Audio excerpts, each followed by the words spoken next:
we have to find the sum of integers. We have 34 plus negative 35. We have two integers with different signs. First, when we don't have sign, it's always positive, so we have positive 34 plus negative 35. So when we have to add integers with different signs, first we check which of them is greater, 34 or 35. We forget about signs, negative or positive. We check only numbers, 34 and 35. 35 is greater than 34. So next, we check the sign before the greater number is negative. So we copy this negative sign, we open parentheses, and we just subtract from the greater number smaller. So we have 35 minus 34. Negative sign we rewrite, 35 minus 34 is 1. So we got the answer negative 1. 34 plus negative 35 is negative 1. Next example, we have negative 4 plus 8. First, because we have addition of integers with different signs, first we check which of them is greater. We have 4 and 8. 8 is greater. Before 8 we have positive sign. So we can write this positive sign.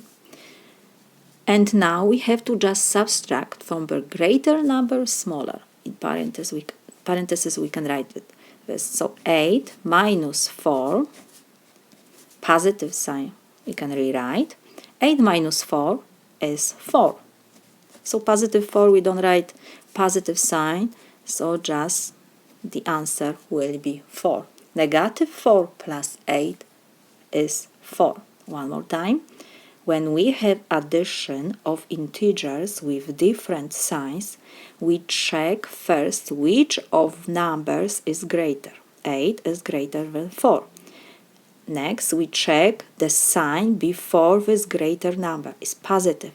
That's why we have positive sign. And next, we just subtract from the greater number smaller. 8 minus 4 is 4. And because we have positive sign before, we don't have to write this positive. So the answer is 4. Next example, 7 plus negative 18. Again, first, because we have addition of integers with different sign, we have positive 7 and negative 18. First, we check the sign before the greater number. We have 18 is greater than 7. Before 18, we have negative sign. So we copy this negative sign, we open parentheses, and we just do subtraction. From the greater number, we subtract the smaller. So 18 minus 7. So this is equal. Negative sign we have to rewrite. 18 minus 7 is 11. So the answer is negative 11. 7 plus negative 18 is negative 11. This is my solution.